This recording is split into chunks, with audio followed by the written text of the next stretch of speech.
D'abord, vous souhaitez une excellente année 2020, une santé de fer, de la réussite et surtout la paix des cœurs. C'est important. J-1 avant le décernement du trophée du Ballon d'Or africain dans la ville de Hurghada. Sadio Mané, plus que jamais favori, vient d'arriver au Caire via un vol spécial. Certains médias l'annoncent déjà comme vainqueur. Le joueur de Liverpool peut-il être challengé par Riyad Mahrez, vainqueur de la CAN? Nous avons posé la question à des journalistes algériens, mais également des compatriotes sénégalais vivant à Marseille. Sadio Mané est décidément un homme de défi, puisque l'année dernière, presque à la même époque, il avait promis aux Sénégalais qu'il remporterait un jour le Ballon d'Or africain, un jour qui semble très proche. Nous consacrons évidemment une grande partie de ce magazine à l'événement du Ballon d'Or africain pour que vous, Sénégaliers, qui l'attendez avec impatience, en soyez informés. Nos invités du soir, Hassan Sène, journaliste sportif, confrère et collègue bien sûr du groupe Futur Média, Pape Fall, ancien international sénégalais, et Léopold Zalé, membre du 12e Gaïndé. Ce soir, nous vous proposons également un entretien exclusif avec Michael Encho, l'agent de Nicolas Pepe, le transfert le plus cher pour un joueur africain réalisé au mois d'août dernier pour près de 87 millions d'euros. Michael Encho parle d'une carrière qui se construit pour le jeune franco-ivoirien et espère voir l'Afrique produire d'autres grands talents. Les buzz du web, c'est Diomansi Kamara, El Hadji Diouf et Fadiga qui jouent le match des légendes et annoncent un accueil digne de ce nom pour Sadio Mané, et Gorgui Sy Dieng au summum de sa forme avec un match extraordinaire hier avec les Timberwolves de Minnesota. Voilà pour le sommaire, c'est parti.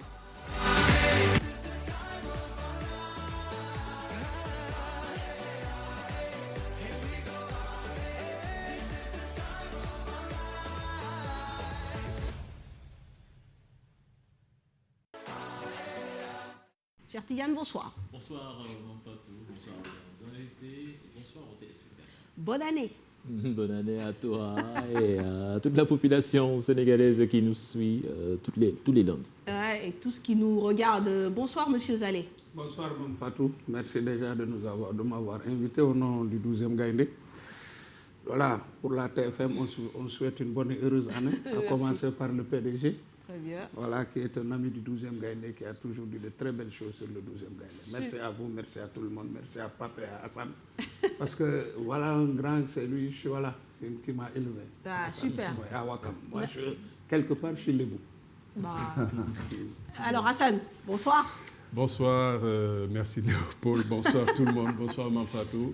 Mes voeux les meilleurs à la chaîne, à la maison, au groupe et aux téléspectateurs qui regardent toujours TFM, et meilleurs vœux au sport sénégalais. Bien sûr. Bonsoir, Pape Fall. Bonsoir, Mam. Bonsoir à tous. Et puis, ravi d'être parmi vous.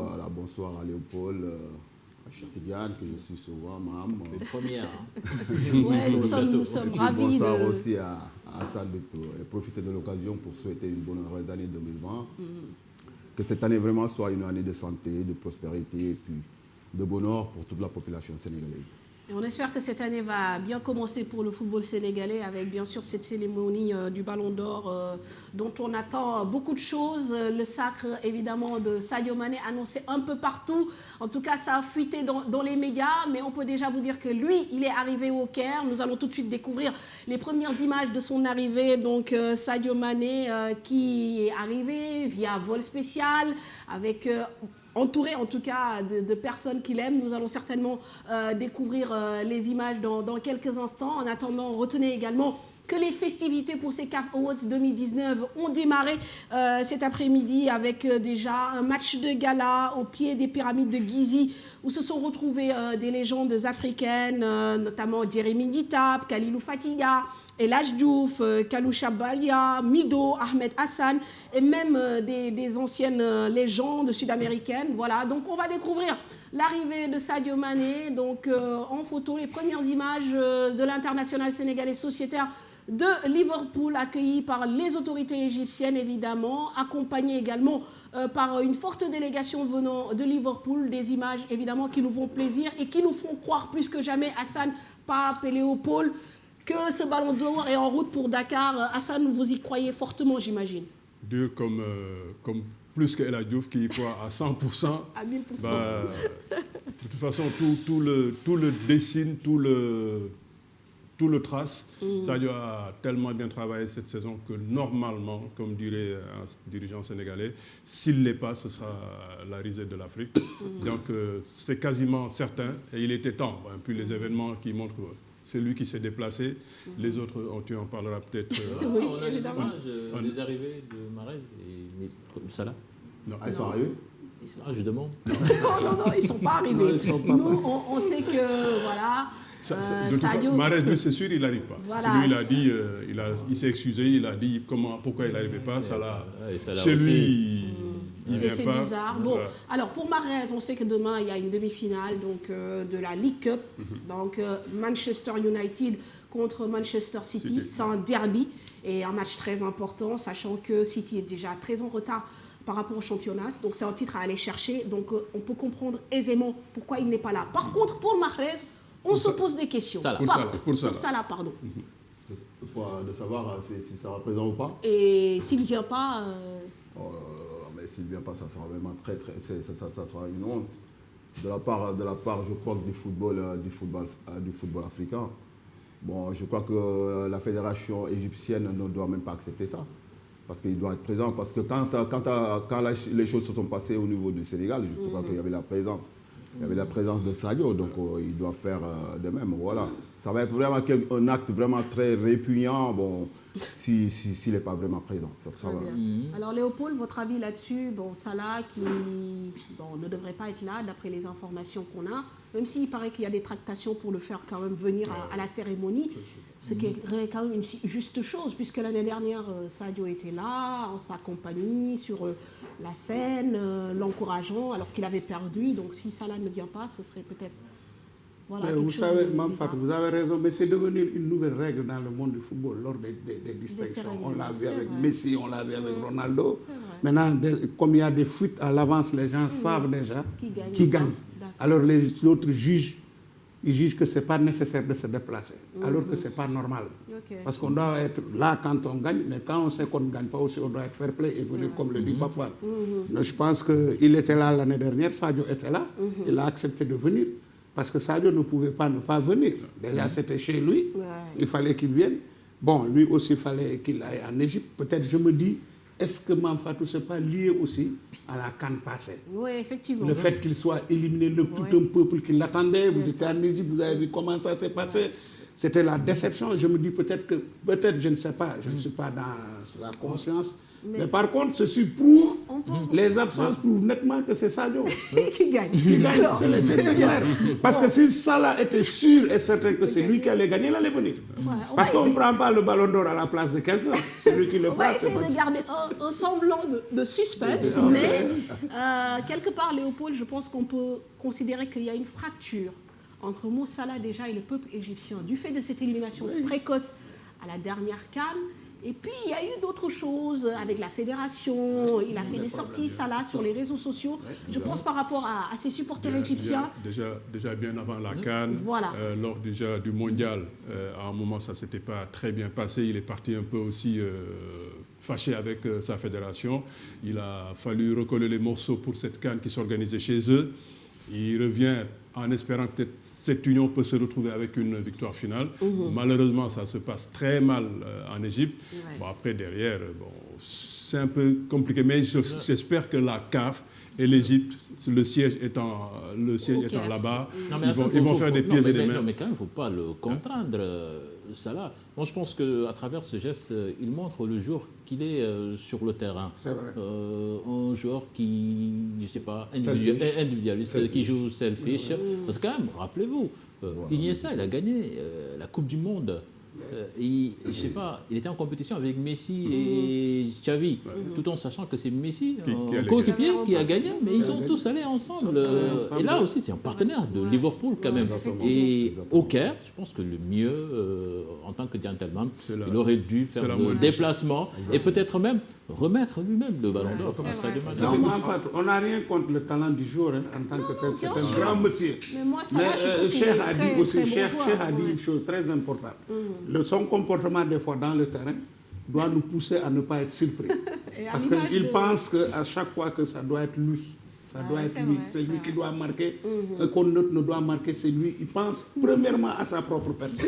Donc s'il ne vient pas aujourd'hui, c'est dommage pour le football africain. Tout à fait. Mais comme vous l'avez si bien dit, il a eu des problèmes depuis un moment avec la fédération. Moi, je me rappelle, il y a une manifestation à laquelle on avait invité en Égypte. Finalement, il a refusé de il n'est pas parti. Bon, il en voulait un peu la Fédé parce que la Fédé aussi a contracter des partenariats en son nom sans qu'il ne soit informé. Bon, voilà, il y a beaucoup de problèmes. Je crois que c'est le pays hôte déjà, c'est le pays hôte déjà. La moindre chose, c'était d'avoir assez de respect déjà vis-à-vis de Sadio déjà. Ne serait-ce que pour Sadio. C'est lui-même qui devait être le premier à arriver à accueillir le parce que je pense que c'est ce qui s'est passé l'année dernière. Il n'a pas fait. Je ne sais pas maintenant comment ils vont se retrouver en club, le fait qu'ils ne soient pas présents ou pas. Ça va être autre chose. Bon, est-ce qu'on peut parler d'un pied de nez malgré tout à Mo Salah, puisque l'année dernière, retour à l'envoyeur comme on dit, l'année dernière c'est Salah qui vient prendre le trophée ici, donc à Dakar, au nez et à la barre de Sadio. Peut-être cette année ça va être le contraire, c'est un pied de nez à Salah et un pied de nez aussi au destin. Oui, mais c'est les performances qui parlent. L'année dernière, Salah pouvait revendiquer, et à juste raison, parce que vraiment l'année dernière, en 2018, il était dans une forme étincelante. On a été un peu chauvin, on a voulu forcément comparer Sadio à lui. Salah avait quand même été un cran devant Sadio. Il revient de blessure, il ne se remet pas, Sadio cartonne, Sadio s'envole sans lui. Mais il n'y a qu'à l'accepter, quoi. On est dans le monde du sport, il faut être sport, il faut être fair play, il faut accepter la victoire, il faut accepter la défaite. Maintenant, dans l'absolu, le comportement, ça ne pourra couvrir les yeux à Sadio, qui, à mon avis, les avait trop fermés pendant trop longtemps. Il a trop voulu être gentil, il a trop voulu être comme on le qualifie. Sadio est trop gentil. Non, c'est un monde, pas connaître ce milieu, c'est un monde où les performances, à un moment, il faut être individualiste. Et Sadio refuse de l'être. Je veux même, moi, à partir de là, le conseiller à même moins faire d'efforts pour les autres et penser à sa gueule. Peut-être que ça va changer même des choses durant cet été. Ça a déjà changé à un moment donné quand il s'énerve sur le terrain, qu'il le houspille parce qu'il ne lui a pas fait une passe. Je pense que déjà, ça a été un premier déclic. Et depuis lors, Sadio Mané est dans une autre dynamique. N'empêche, Sadio, jusqu'à présent, jusqu'à hier, il est encore trop au service du collectif, il est encore calculateur de Salah. Mais n'est-ce pas la force de Liverpool aussi, Hassan? On ne peut pas être dans un groupe et vouloir aussi trop tirer la couverture à soi, non? Moi, je crois que le Sadio actuellement, il a quelque chose que les autres joueurs n'ont pas actuellement. Jeunesse, vitesse, puissance. Il a tout d'un grand joueur de haut niveau. Tout lui va actuellement. Et puis en dehors de ça, il y a son sens de l'humilité déjà. Vous savez, vous êtes dans un métier où si vous êtes humble, vous vous améliorez. Si vous ne l'êtes pas, vous croyez que vous êtes arrivé et vous tombez dans la suffisance. Ce gamin, il n'est pas dans ce sens-là. Il sait la manière de travailler. Sans le travail, il sait qu'il n'y a pas les résultats derrière. Donc, il se donne le maximum pour arriver là où il est actuellement. Là. Et surtout, c'est un joueur d'équipe. On témoigne hier sa réaction lors du but de ce gamin en Coupe d'Angleterre. On a vu sa célébration, mais c'est comme s'il avait marqué le but d'une finale de Coupe du Monde. Mais il est beaucoup plus dans le collectif que les autres joueurs. Sadio, quand on parle d'intelligence tactique, on est dans un aspect qui fait que lui, de son part, quand on perd le ballon, il défend pour essayer d'aller récupérer le ballon. Quand il a le ballon, il joue. Donc, il est sur ces deux aspects-là. Donc, par rapport aux autres joueurs où on les nomme, soi-disant que ce sont des joueurs de très haut niveau, mais il y a certains, ils se basent beaucoup plus sur l'aspect offensif que sur l'aspect défensif. Lui, le gamin, il est sur les deux. Et il a bossé pour arriver là où il est. Il a fait un gros travail. Là où les gamins ils vont jouer PlayStation, je ne sais pas quoi, là. Derrière, le gamin, il est en salle de muscu, en train de faire de ses gainés, en train de faire des abdos, en train de se gainer. Le problème, il est là. On peut le confirmer. Alors, on va, comme je disais, essayer quand même de garder un peu de suspense, essayer de parler un peu de tout ce qu'il y a autour de ce ballon d'or, notamment, cher Tidiane, des potentiels concurrents. Bon, Mo Salah, je pense qu'il est out, mais il y a quand même un joueur qui s'appelle Riyad Mahrez, qui peut-être peut créer des problèmes à Sadio demain. Oui, on le sait tous, les trois finalistes sont Sadio Mané, Riyad Mahrez et Mohamed Salah. le champion d'Afrique Riyad Mahrez, lui, constitue-t-il le concurrent le plus sérieux dans cette course avec son titre de champion d'Afrique? Mais quand même, il n'est pas titulaire à Manchester City malgré les nombreux titres glanés avec les Citizens. Pour Sadio, le talon d'Achille et bien sûr cette finale perdue face à l'Algérie en finale de Coupe d'Afrique, mais il a beaucoup plus d'impact au sein de Liverpool et là il bat ses concurrents entre Mahrez et Mané. Y a-t-il match? Nous avons essayé de faire parler des confrères algériens et des compatriotes sénégalais, comme vous allez le voir dans cet élément. Sadio Mané, c'est la fierté de l'Afrique. C'est un joueur qui a beaucoup représenté le continent, pas uniquement avec ses buts, mais par son comportement. On n'entend rien de Sadio Mané, on n'entend que du foot, que des buts marqués, être décisif sur une Champions League, en championnat, c'est le meilleur buteur. Que dire de Sadio Mané, bien sûr. Il est favori naturel parce que de par sa performance de l'année passée, naturellement, il est le favori. Mais ça ne suffit pas. Effectivement, il peut l'être. Écoutez, un challenger, c'est un peu diminué de la qualité de Riyad. Je vais dire que c'est un potentiel favori pour soulever ce trophée. Riyad Mahrez a démontré à la CAN. Le titre qui manque au Sénégal, c'est quoi? C'est la Coupe d'Afrique. C'est Mané avait gagné la Coupe d'Afrique. Le Ballon d'Or, il s'appelle quoi? Ballon d'Or africain. On parle du continent, là. Donc, quand vous voyez que Riyad a été décisif dans cette Coupe d'Afrique, le rôle qu'il a joué sur et en dehors du terrain, c'est franchement exceptionnel. Riyad Mahrez quand même a réalisé une superbe CAN avec l'Algérie, même si sa saison avec Manchester City fut en dents de scie, même si sur le plan collectif, je vais dire qu'il a tout remporté quasiment, mis à part cette Ligue des Champions qui est revenue à Sadio Mané justement. Parce que je vois les Algériens parler de Mahrez, parce que ce sont des hommes du réseau aussi. Ils vont essayer d'activer le réseau pour que le réseau vote pour Mahrez et puis il va passer. Il peut être un concurrent sérieux, hein, parce que les Algériens, ils sont très solidaires. C'est vrai qu'on a tendance à dire que peut-être Sadio mériterait ce trophée au vu de la saison qu'il réalise et son impact surtout au sein de Liverpool. Après, avec la sélection sénégalaise, moi je pense qu'à la CAN, je l'ai trouvé moins fringant. Ce n'est pas que la CAN, parce que si on juge Sadio sur l'équipe nationale, il est perdant. Mahrez a été plus décisif. Mais on parle de l'année. L'année de Sadio Mané est meilleure même que l'année de Messi. Hein. Bien que Messi a été Ballon d'Or France Football, mais l'année de Sadio Mané est meilleur. Il s'avère que Riyad Mahrez a remporté la CAN avec l'Algérie. Il a été surtout décisif en demi-finale en marquant un but quasiment en toute fin de match. Je pense que sur le tournoi, Riyad a gagné des points aux yeux des observateurs et c'est ce qui lui permet de finir 10e au niveau du classement Ballon d'Or France Football. Maintenant, si Sadio Mané le prend, ce n'est pas un vol. Il ne l'aura jamais volé. Au contraire, il aura été un joueur qui a marqué l'année 2019, qu'on le veuille ou pas. En tant qu'Algérien, moi je dirais peut-être Riyad mériterait, mais franchement, si Sadio l'emportait, ce ne serait pas un scandale. Donc pour moi, ce serait l'Afrique qui gagnerait, même si j'étais assez triste de voir Sadio Mané pas dans le trio de tête au classement France Football. J'estime qu'il aurait mérité de loin, au moins, finir 3e et non pas 4e. C'est symbolique de finir quand même parmi le trio de tête. Ça doit être Sadio, il n'y a pas photo. Mais j'ai un peu peur parce que, comme je vous l'ai dit tout à l'heure, c'est le réseau qui gagne. Ce n'est même pas les performances, malheureusement. Malheureusement. Et si ce n'est que la performance, Sadio passe directement. Il faut que tout le monde soit derrière Sadio aussi. Tous les Sénégalais, tous les Africains que je connais qui estiment Sadio soient derrière lui. Okay. Pas Mahrez. Voilà, Makumba et Papsek, merci à eux et bien sûr à nos confrères algériens. Alors évidemment, hein, c'est peut-être le concurrent le plus sérieux hein, pour Sadio Mané, Riyad Mahrez, parce qu'aussi, quoi qu'on dise, et comme l'a dit un des confrères, on parle aussi de l'Afrique et sur le continent africain, il y a un vainqueur, c'est l'Algérie au niveau de la CAN, un joueur excellent durant la CAN aussi, Riyad Mahrez, même si on se doute que Sadio, sur toute l'année, a été beaucoup plus régulier. Bon, votre avis là-dessus, en fait, Hassan, Pape?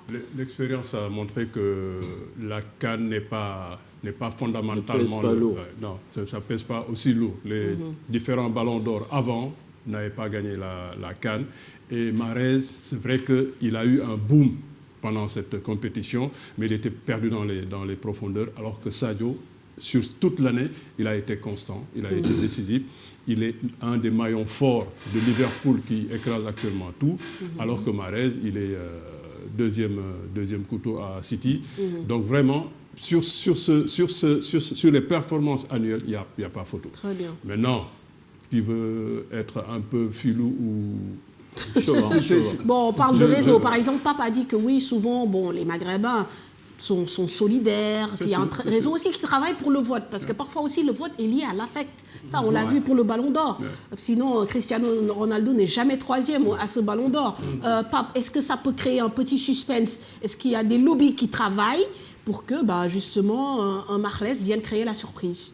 Moi, je ne crois pas du tout. Moi, je crois que pour ce Ballon d'Or-là, c'est déjà fait depuis longtemps. On ne peut pas se permettre de prendre ce Ballon d'Or et de donner ça à un autre joueur que Sadio Mané. Impossible, ce n'est pas possible. Avec tout ce que le gamin a fait durant la saison écoulée, on ne peut pas se permettre de prendre ce Ballon d'Or et de donner ça à quelqu'un d'autre. Il a été supérieur à tout le monde, à tous les joueurs qu'il y a eu. Même en dehors de... On parle de Lionel Messi, on parle aussi de Cristiano Ronaldo, mais ce que le gamin a montré l'année dernière, la saison écoulée, il n'y a pas un joueur qui l'a fait dans ce monde. C'est injuste même vis-à-vis de la 4e place qu'on lui a donnée au Ballon d'Or mondial, je ne sais pas quoi. C'est injuste de sa part. Très bien. Mais d'ailleurs, le gamin, il a travaillé pour arriver là. Et le problème, c'est que s'il mérite quelque chose, il faut lui donner son mérite. Il faut lui donner, oui. Alors, voilà. Je suis d'accord avec Hassan, parce que n'oublions pas que Drogba a gagné combien de fois le Ballon d'Or? Même El Hadj Diouf, il a gagné 2 fois. Il n'a jamais gagné la CAN. Donc c'est un argument qui ne tient pas la route. Votre confrère là, ce qu'il dit, ça ne tient pas. Parce que Drogba, El Hadj l'a gagné 2 fois. Je pense que, Mme Fatou, c'est normal, c'est de bonne guerre que les Algériens soutiennent leurs joueurs. Nous, peut-être, à notre niveau, ça doit nous pousser davantage à faire comprendre à nos joueurs qu'il manque cette chose. Il manque ce trophée africain qu'il faut gagner. On l'avait rêvé avec la génération des papes, on ne l'a pas eu. 86. Oui, 86 pour les au plus Caire. Jeunes. Voilà, Au premier tour. Au premier tour. Ouais. On avait rêvé, parce que nous avions à l'époque la meilleure équipe d'Afrique. On ne l'a pas eu.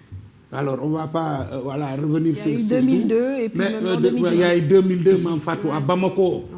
On n'aurait jamais imaginé qu'on pouvait perdre ce jour-là. Le parcours du Sénégal, aucune défaite. Jusqu'en finale, battre le Nigeria en demi-finale en jouant à 10. Voilà, moi je pense que... Mais aujourd'hui, Sadio a réalisé quelque chose d'exceptionnel. En tout cas, ce gamin a fait quelque chose qu'on n'oubliera jamais. Tout à fait. Maintenant, il a été victime, comme Pape l'a dit. Parce qu'aujourd'hui, j'entends le journaliste là parler, mais il oublie. Lui-même, il dit que c'est les performances de Mahrez. Il fait allusion à la CAN, mais aussi il fait allusion à City, en disant que c'est à cause de cela qu'il a eu la 10e place. Mais si on suit son raisonnement, Sadio est 4e, non? Donc voilà. Très bien. Et surtout, c'est vrai que Riyad Mahrez, il a fait une très bonne Coupe d'Afrique des Nations. Mais dans cette compétition, il n'écrase pas du tout Sadio Mané. Non. Parce que là, il n'a pas marqué plus de buts que Sadio Mané. Ils se sont rencontrés en finale. Et ce jour-là, c'est vrai que l'Algérie a gagné, mais Sadio Mané, c'était pratiquement le meilleur joueur de ce match. C'était son meilleur match de la compétition. Mais il a perdu. Et en plus, qui est le meilleur joueur de la CAN? C'est un Algérien et c'est pas Riyad Mahrez. Alors, on va encore plus cristalliser les performances des uns et des autres à travers ce tableau que vous allez voir, qui d'ailleurs a été confectionné par la CAF tout simplement. En termes de performance, en termes de buts, en termes de passes décisives, Sadio Mané les bat tous. Alors, il est à 61 rencontres, 34 buts, 12 passes décisives. Riyad Mahrez, 48 rencontres, 14 buts, 18 passes décisives. Et enfin Salah, pour moi qui est 3e dans cette affaire, 55 rencontres, 26 buts, 10 passes décisives. Donc même en termes de statistiques, là également, il n'y a pas photo. C'est Sadio Mané qui arrive largement premier. On va essayer de redécouvrir les temps forts de l'année de Sadio Mané à travers cet élément de Cheikh Sadibou Diarra. 2018-2019, Sadio Mané a presque marché sur l'eau, surtout durant l'année civile 2019. Tout a réussi à l'attaquant de Liverpool et de l'équipe nationale du Sénégal, aussi bien collectivement qu'individuellement. Sous les couleurs des Reds, Mané a perdu d'1 point le championnat. Toutefois, il a pu se consoler avec le prestigieux trophée de la Ligue des Champions, remporté devant Tottenham. Et durant le glorieux parcours, le numéro 10 a bien joué sa partition avec ses 4 buts, dont un magnifique devant Neuer du Bayern Munich. S'ensuit la Super Coupe d'Europe avec encore une grande contribution de sa part, un doublé face à Chelsea. Entre les deux titres, la star des Lions du Sénégal a guidé son pays en finale de la Coupe d'Afrique des Nations. Même s'il n'y a pas de trophée au bout, Sadio Mané a fait honneur à son rang en Égypte avec 3 buts inscrits. Un nouveau statut de buteur démontré durant toute la saison dernière et celle en cours. 22 buts en Premier League, qui le confère meilleur scoreur du championnat anglais. Continuant sur cette lancée, il en est déjà à 8 en Angleterre et 2 en Europe. Des statistiques et performances, 33 buts rien qu'en 2019, qui font figurer Sadio Mané, sextuple ballon d'or sénégalais consécutif, dans les équipes types de la Premier League et de la Ligue des Champions, et le place aujourd'hui parmi les meilleurs joueurs de la planète. Le mensuel français 11 mondial ne s'y est pas trompé, lui, en le désignant 11 d'or. Voilà, des performances de Sadio Mané sur l'année 2019. Dernière distinction en date, une nomination parmi l'équipe type de la FIFA en compagnie de Alisson Becker. Il y a aussi Alex Arnold, mais également le défenseur, là. Van Dijk. Du coup, Van Dijk, voilà. Et donc, il fait partie de cette équipe type FIFA. L'année dernière, pratiquement à la même époque, le joueur avait pris rendez-vous avec les Sénégalais, leur promettant de gagner un jour ce ballon d'or, un jour qui ne semble plus très loin. Nous l'écoutons pour rappel au micro de nos confrères de la RTS. J'accepte toutes les critiques et je les prends positivement. Et je peux promettre à tous les Sénégalais qu'Inch'Allah, un jour, je gagnerai ce trophée. Voilà, Sadio Mané, il y a 1 an de cela. Alors, Pape, c'est vrai qu'on est en train de tresser aussi des lauriers à ce joueur parce qu'il a beaucoup travaillé, il a énormément progressé d'une saison à une autre. Mais aujourd'hui, est-ce qu'il a encore une marge de progression, Sadio Mané? Largement. Il a largement une marge de progression encore. Bon, la seule chose peut-être qui lui manque, c'est d'essayer d'être présent dans les grands événements, quoi, dans les grands matchs. Parce que okay. Ouais, c'est ça qui lui manque peut-être un peu, parce que dans les grands matchs, de temps en temps, bon, il sort pas du lot par rapport au Salah et autres, qui sont toujours présents dans ces grandes rencontres-là. Mais je crois que c'est quelque chose qui va arriver, parce que il a que 27 ans, je crois, Sadio, non? C'est ça. Il a que 27 ans, donc il a largement encore le temps, parce que c'est un bosseur, c'est un travailleur. Vous savez que s'il n'était pas travailleur, on aurait dû dire que voilà, il ne va jamais arriver à faire ceci ou faire cela. Mais ce gamin-là, il respire foot, il mange foot, il fait tout foot. Donc il va arriver à un moment donné d'être au top des tops. Oui, mais il n'est pas arrivé à un moment où l'équipe joue pour lui. Parce que là, à Liverpool, on a l'impression qu'il n'y a pas encore de leadership qui se dégage au sein de l'attaque de Liverpool. Ces 3 monstres qui sont pratiquement sur le même pied. J'ai même envie de rajouter, au-delà des 3 monstres, je veux dire, c'est toutes les lignes de Liverpool. Il y a quand même de la qualité. Quand vous voyez le nombre de passes décisives que Alex Arnold fait sur l'année, vous vous dites que voilà, c'est pas que Firmino, Mané et Salah. Il y a à toutes les lignes, vous avez des travailleurs. Tout à l'heure, Milner. Manfatou a un peu coupé le débat. Moi, je voulais poser la question à Pape, parce que Pape qui disait, ouais, c'est un bon professionnel, il fait tous les efforts, il travaille collectivement. Mais à quel moment, Pape, on doit se dire, après un moment aussi, parce qu'on travaille pour arriver à un certain niveau. Moi, personnellement, le petit moyen amoureux du foot, qui n'est pas connaisseur, qui ne suit pas professionnel, à un moment, Sadio doit arrêter d'être le plus travailleur de l'équipe. On l'a vu. D'être le patron de l'équipe. Mais est-ce que justement c'est la philosophie de Liverpool? C'est là aussi le débat, parce qu'il y a un entraîneur aussi. Il faut faire attention. Salah, il a fallu qu'il ait un coup dur. La blessure à la finale, ou je ne sais pas pourquoi, contre Sergio Ramos. Mais Salah n'a jamais accepté d'être travailleur. Parce qu'avant, c'était lui le boss quand même de l'équipe. Avant, on travaillait pour lui. Jamais. Sadio a travaillé pour atteindre un certain niveau. C'est là, maintenant, c'est là qu'il doit progresser. À un moment au Sénégal, il a progressé à ce niveau-là, parce qu'au Sénégal, il voulait aussi, en venant, tout faire, et il se perdait, il avait des difficultés. Il faut travailler pour atteindre un niveau, mais après, à ce niveau-là, quand on le travaille, Cheikh Tidiane Diao, qui vient d'arriver, il fait le travail que je faisais. Il ne peut pas continuer à être le plus travailleur, parce que le cumul d'efforts là, jusqu'à où, Pape, on peut le supporter. C'est-à-dire sa manière de jouer là. Moi, je ne suis pas sûr que dans 5 ans, qu'il puisse continuer à jouer comme ça. Je ne sais pas. Non, Pape, c'est vous le spécialiste pour le coup. Moi, je crois que c'est sa nature déjà. C'est sa nature déjà de vouloir non seulement attaquer, mais aussi de vouloir défendre. Pas forcément, parce qu'avant, il ne le faisait pas. Sa nature. Dans d'autres clubs, il ne l'a pas fait. Le fait de défendre, de courir. Avant, il ne le faisait pas. Même au Sénégal, on lui reproche plus ou moins. Mais on apprend toujours. Là, justement. Mais Hassan vous dit, est-ce qu'il y a... Sa nature voulait qu'il soit extrêmement gentil, à tel point même qu'il amenait Salah, qu'il acceptait la défaite, qu'il le caressait, qu'il voulait forcément être son ami. Salah lui a montré on est dans un autre monde. Après moi, je rentre chez les Arabes, tu rentres chez les Sociétés. Est-ce que cette gentillesse-là, on peut l'enlever à Sadio?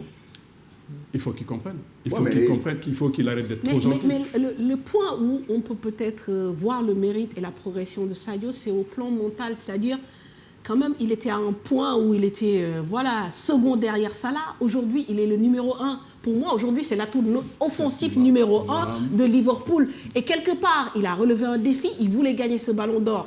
Inch'Allah, on le lui souhaite, il va le gagner.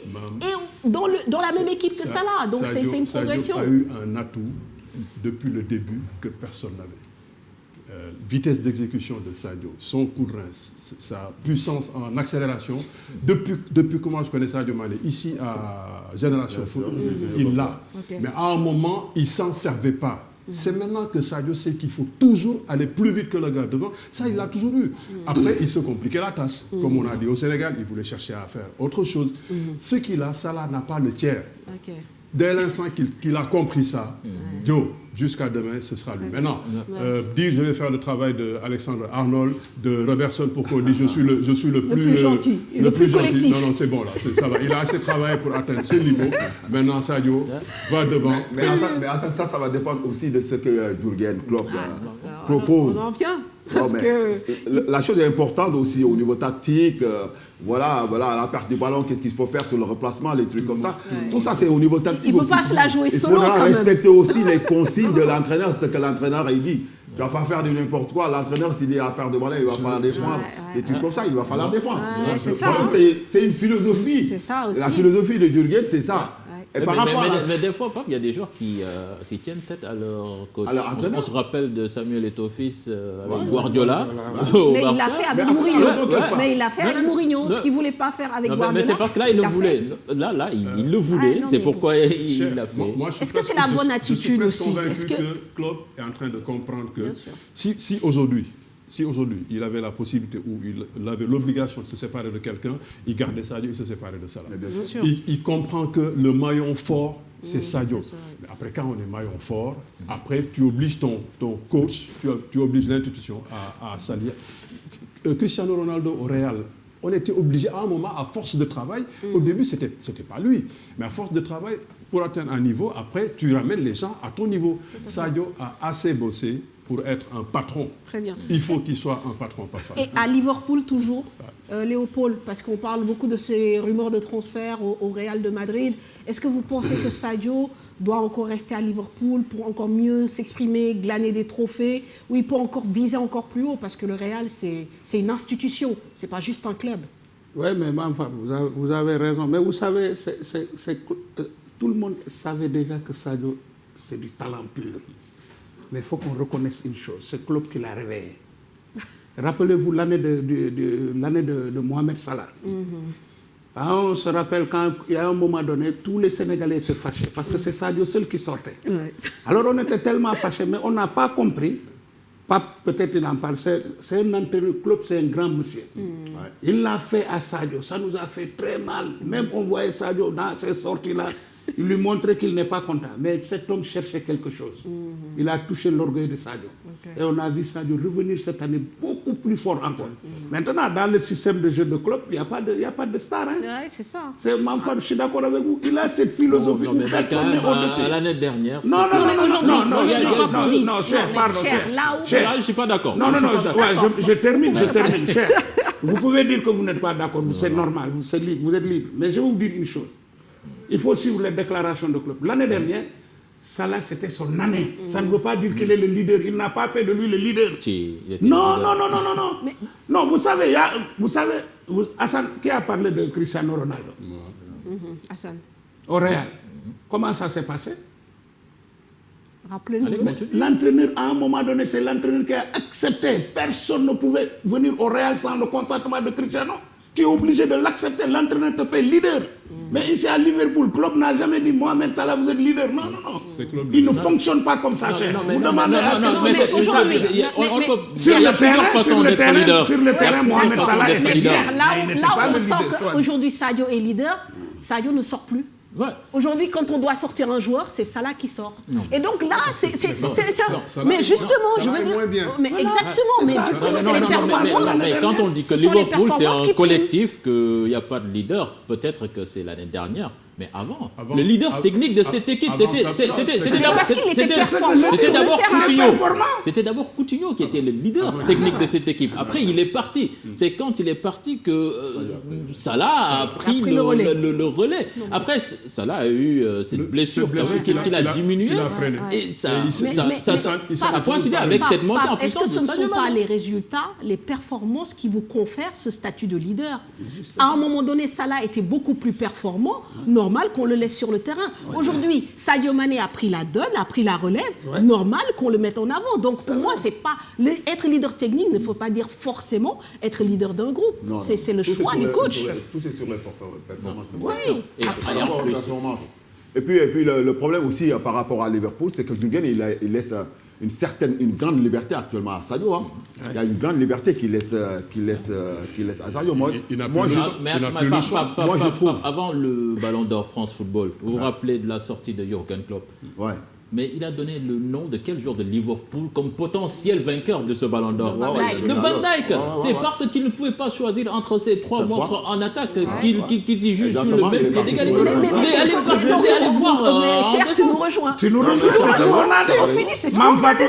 Non, ça c'était valable cette année. C'était valable cette année. Mais pas l'année dernière. Quand ça l'a marqué but sur but, là, c'était lui l'incontestable. Moi, ce que je dis que ce n'est pas un choix de Jürgen Klopp de faire de Salah le leader. Ça, je le répète. Maintenant, comme l'a dit Pafar et Manfat, ce sont ses performances qui l'ont... Les performances étaient là, mais l'entraîneur, quand vous voyez la philosophie de cet entraîneur-là, il n'est pas comme là-bas. Ce n'est pas le Real, où quand Cristiano décide, il décide, personne ne bouge. Ce n'est pas Messi au Barça, ça, ce n'est pas la philosophie du club. Comme a dit Mam, le problème, c'est quoi? Elle a dit Mam.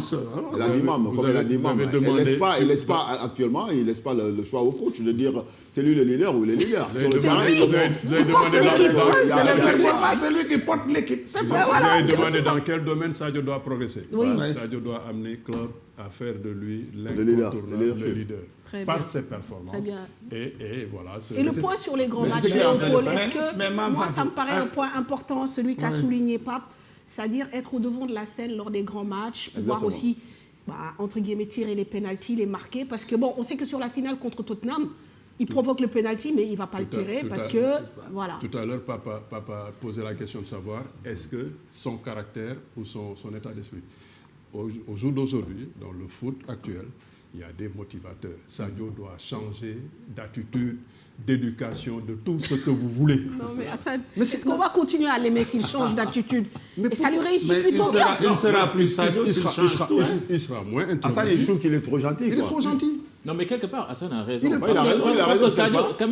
Sadio, à cause de la pression populaire ou médiatique, a refusé de tirer les pénaltys en équipe nationale parce qu'il en a raté.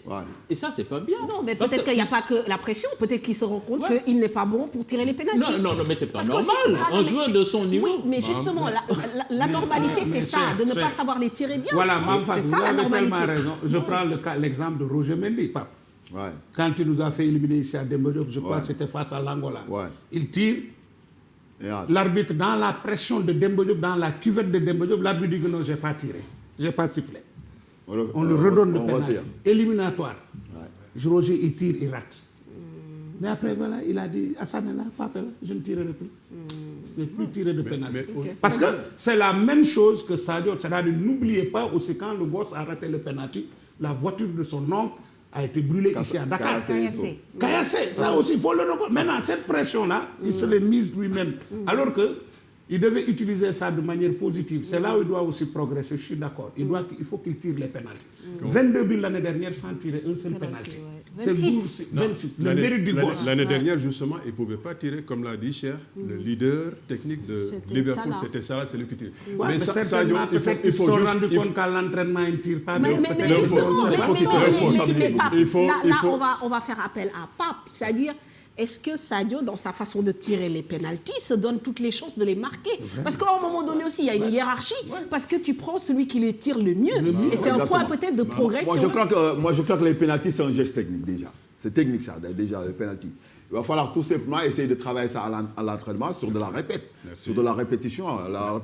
S'il fait ça à l'entraînement tous les jours, peut-être qu'il va devenir un très très bon tireur. Mais actuellement, il a beaucoup, vraiment, Sadio, sa manière de prendre son élan, sa manière d'ouvrir son pied d'appui pour essayer de mettre le ballon. Et les gardiens, ils voient déjà venir pour essayer d'aller chercher le ballon. Mais regardez Messi. Messi, il en rate beaucoup trop même. Mais pourtant, toujours c'est lui qui les tire. Que ce soit en équipe nationale ou en club. Demandez à Sadio d'étoffer son staff, son entourage, qui se cherche un motivateur. Il faut qu'il progresse dans ce domaine-là. Dans ce domaine où il est un peu frileux et tout de suite, il va vouloir... non, Sadio n'a plus le droit, surtout chez nous, de ne rien pas faire. Si c'est non. En sélection, il doit se responsabiliser beaucoup plus. Il doit prendre les choses en main maintenant et se dire que maintenant c'est moi. Voilà, c'est moi le leadership. Maintenant, c'est parti. Là, maintenant, il est temps qu'il prenne vraiment les choses en main. Et qu'il se dise maintenant, c'est lui le leadership de l'équipe. Michel Platini prenait 45 minutes ou 1 heure de temps après les entraînements pour tirer les coups francs avec des mannequins.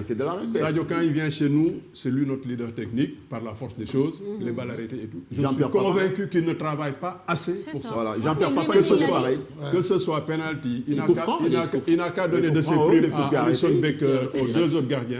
Après les séances, Joe, je vous renforce, donnez-moi 30 minutes, on les essaie, à force de le faire, il va y aller. Il a raison à ça dans ce sens-là. Parce que moi je me rappelle quand j'étais à l'OM, à l'Olympique de Marseille, donc à chaque entraînement, après chaque entraînement, Jean-Pierre Papin, il restait des heures et des heures avec Karl-Heinz Foster et le gardien de but, il y avait Gaëtan et puis Casanova autant. Donc, et puis il a enchaîné il y avait des centres, on lui faisait des centres avec des reprises de volée. Les papinades que vous voyez là, mais il les a travaillés. C'est un travail de longue durée. Avec son statut, il demande à Klopp de travailler 30 minutes après. Mais pas lui permettre. Mais pour confirmer cela, Cher qui connaît bien Messi avant ne tirait pas les coups francs. Maintenant, il en met partout, il en met tout le temps. Donc ça veut dire que c'est du travail. C'est un travail spécifique. Il y a du travail spécifique à faire. Après les séances, au lieu de prendre la douche vite fait, de prendre la voiture et de partir, de se dire, je vais me prendre une demi-heure pour tirer des pénaltys, ou bien pour tirer des coups francs. Je pense que tous les grands joueurs le font. Et pourquoi pas faire comme les joueurs de NBA qui, exactement, chaque été, et qui font appel au service d'un coach personnel pour travailler en seul move. Malheureusement, chez nous, on est trop vite au sommet. Non, mais je crois que Sadio n'est pas rétractaire au travail. C'est pas que Sadio. Tous nos jeunes, tous nos footballeurs professionnels, ils ont beaucoup de lacunes à améliorer. Mais quand ils arrivent ici, ils sont tellement adulés, idolâtrés que personne, il n'y a pas d'eux comme moi qui le dit, Yo, il te manque beaucoup ça. Non, lui, c'est à ce niveau qu'il doit progresser. Parce que Cheikh a raison. Quand vous prenez le cas de la NBA, voilà, c'est des gens, ils payent. Gorgissi, ils payent. On a vu Boniface à l'époque, les gens payaient l'entraîneur de Dirk Nowitzki, qui est l'un des meilleurs entraîneurs au monde en matière de jump shot. Donc, c'est des gens, ils payent énormément d'argent pour être dans ce niveau. Même avant, vous avez demandé tout à l'heure si Sadio doit aller au Real. Ne l'oublions pas, c'est un débat aujourd'hui qui est posé. Maintenant, moi, je vois le gosse partir. Au cas où Liverpool serait champion, je le vois partir. C'est mon intime conviction. Je vois Sadio partir. Mais je vois même Klopp partir. À la fin de la saison. Parce que le Bayern a mis un pont d'or sur lui. Et n'oublions pas la mentalité allemande. c'est qu'il a gagné la Ligue des Champions, il gagne le champion d'Angleterre, il va se motiver chez lui. Ouais. Je vois Sadio partir. C'est bon ou c'est pas bon? Je pense que... L'avenir nous le dira. Non, l'avenir nous le dira, mais c'est le moment pour moi. Pour moi, il doit partir encore. Non, il doit partir. Il y a moins de 2 ans, quelqu'un a quitté Liverpool et ça a été la mauvaise idée. Oui, mais c'est pas évident. C'est pas évident. Ça ne veut pas dire que ça peut lui arriver aussi. Ce gosse-là, contrairement à ce que nous disons, attention, le talent de Sadio lui permet. Parce que quand on sait aujourd'hui, à 80%, il y a Mbappé qui refuse de signer au PSG. Sa maman dit aux gens du Real, ne vous en faites pas, le gamin vient. Tout le monde sait que Paul Pogba part. Vous avez Eden Hazard. Dans leur ambition, c'est de mettre Mbappé à droite, Sadio à gauche, Benzema. Pogba, attention, Zidane a dit clairement à l'entraîneur, au président du club. À Pogba. Mais Léopold Zalé est dans les secrets des dieux. Non, mais en fait, c'est pas une question de secret. Mais on nous a dit aussi que le Real est déjà en contact avec l'entourage de Sadio Mané. On l'a dit. Apparemment, Sadio dit qu'il n'est pas au courant. D'après les infos que j'ai, moi. Vous savez, c'est ce que disent tous les joueurs. C'est vrai. Ils le disent toujours. Non, personne ne m'a contacté, pas pensé quelque chose. Non, on ne m'a jamais contacté. Alors qu'en bas, ça travaille. Léopold, moi, le bout de regard que j'ai, Sadio, c'est un footballeur anglais et non espagnol. Oui, en plus, les deux monstres espagnols, la Real Barça, c'est des cadeaux empoisonnés, vraiment. C'est extrêmement difficile. Il y a beaucoup de paramètres qui entrent en jeu et tout, pour réussir. Mais Sadio Mané en Angleterre, pendant 5 ans encore, il peut faire mal. Eden Hazard pense long en Angleterre, mais bon, il est arrivé aussi avec un surplus de poids. Mais lui, ça le fait. Il viendra, mais quand dans ces clubs, il suffit que tu auras 2 matchs. Si tu n'es pas solide mentalement, c'est fini. Regardez le cas d'Eden Hazard. Aujourd'hui, voilà un gosse qui a un talent fou, mais c'est parce que le refus de l'année dernière d'aller signer au Barça fait que Messi était fâché contre lui. Il lui a montré. Okay. Donc le gosse a de sérieux problèmes. C'est maintenant qu'il travaille. Griezmann, pardon, je me suis trompé. C'est pour vous dire qu'aujourd'hui au Real, mais quand on vous dit que Messi, c'est lui qui a dit à sa direction de recruter Kalidou Koulibaly, qui ose recruter aujourd'hui au Barça sans l'aval de Messi. Ces gosses sont arrivés à ce niveau-là. Donc aujourd'hui, Cristiano n'est pas au Real. Donc si Sadio là, il s'impose, il peut être comme leader. On n'a pas, il peut bien réussir. Mais quand même, Messi et Cristiano, Messi c'est 4 Ligues des Champions gagnées avec Barça. Ronaldo pareil. Donc ils ont ce droit. Bien sûr, Messi qui sera leader. C'est comme Zidane à l'époque en équipe de France. Ils ont travaillé. C'est pareil. Bon, Hassan, on va terminer sur ce sujet. Voilà, et on avance sur... Je veux juste dire à cher Sadio à 27 ans, dans 3 ans, s'il continue à amener Liverpool là où il faut, être ballon d'or 3 fois, après il pourra dire, maintenant je veux être la légende. Je veux pas faire mais ça m'étonnerait qu'il reste 3 ans encore. Bon, on ne tire pas de plomb sur la comète. On verra à la fin de la saison. En attendant, on va quand même faire parler l'histoire, cher Tidiane, avec aussi le doyen Laye qui nous parle des performances de nos Sénégalais dans cette compétition. Et le doyen Abdoulaye Diop nous parle quand même de ces Sénégalais inscrits au rang des légendes africaines, mais à y regarder de plus près. L'absence des Lions dans les compétitions continentales entre 1968 et 1986 a constitué un handicap qui a empêché à nos jours de prétendre à cette distinction. Il s'est entretenu avec nos reporters Mamadou Ndiaye et Khadim Cissé. Si je me réfère maintenant à ces années 70, le Ballon d'Or qui débutait avec les Salif Keita Domingo, avec les Salif Keita Domingo, avec... tant d'autres grands footballeurs africains de ces années. Il y avait, c'est vrai, à l'époque, les Congolais, François Mpelé, etc., etc. Au Sénégal, à cette époque, je vous aurais sorti Matar Niang, dont on a beaucoup parlé. J'ai parlé tout à l'heure de Domingo Salif Keita dit Domingo, qui était un des tout premiers ballons d'or de l'époque. Salif Keita Domingo avait une grosse admiration pour Matar Niang. C'était au sortir d'un Sénégal-Mali de 1965, joué à Bamako et gagné par le Mali, gagné par le Sénégal, autant pour moi, gagné par le Sénégal 2-0. Matar Niang s'était illustré. Salif Keita était tombé sous le charme de Matar Niang. Alors les années 70, vous avez les Matar Niang au Sénégal qui le méritaient. Vous avez les Moustapha Dieng. Parce que moi, je ne veux pas faire l'erreur sur laquelle marche bon nombre d'observateurs, ne sortir que des attaquants. Parce qu'il y avait, tout à l'heure, j'ai parlé d'un Ngom Germain. Moustapha Dieng l'aurait fort bien arboré comme défenseur, tout comme Yerim Diagne, tout comme Petit Gueye, tout comme lui, Gomis, qui était très complet. Chez les attaquants, j'ai parlé tout à l'heure de Matarnia. Il y a aussi Baye Moussé, au début des années 70. Alors maintenant, nous sommes aux années qui voyaient le Ballon d'Or faire son chemin ou ses débuts en Afrique. Et ces années-là, il y avait encore Alpha Touré de la Jeanne d'Arc. Bon nombre de footballeurs sénégalais auraient pu, à l'époque, gagner le Ballon d'Or. C'est vrai que c'est une époque où le Sénégal, comme on dit, n'était pas très africain. Regardez, on est resté 18 ans à l'ombre des grandes compétitions. C'était la période pendant laquelle on n'est pas allé à la CAN, de 1968 à 1986. Beaucoup de bons joueurs s'étaient illustrés à l'époque. Ils étaient là. C'est tellement juste qu'à l'époque, chaque entité pouvait servir de base à l'équipe nationale du Sénégal. Mais le football sénégalais était à l'ombre des grandes compétitions parce que nous étions restés 9 CAN sans aller en phase finale de Coupe d'Afrique. Et comme les ballons d'or sortaient le plus gros du temps des phases finales de Coupe d'Afrique, on ne voyait pas les Sénégalais, mais nous, restés au Sénégal et comparés à ceux que les Africains avaient fini de porter au nu, c'est-à-dire aux joyaux des Africains, chaque fois nous nous sommes dit, mais il y a bien meilleur au Sénégal par rapport à ce que nous voyons, il y a bien meilleur au Sénégal, mais que les Sénégalais, comme on dit, n'ont pas la possibilité de s'illustrer parce qu'ils ne jouaient pas dans les grandes... Voilà, ils ne jouaient pas en phase finale de Coupe d'Afrique des Nations, donc on ne les voyait pas. Merci, doyen Lai. Au micro de Mamadou Ndiaye. Alors évidemment, Pape Fall est interpellé directement. C'est avec votre génération que le Sénégal a retrouvé une compétition africaine en 86. Alors, quel est votre commentaire par rapport à ce que dit le doyen Lai? On n'a que 2 joueurs potentiellement Ballon d'Or. Bon, et là, Diouf l'est déjà. Et demain, Inch'Allah, si Sadio Mané est sacré, il n'y en aura que 2.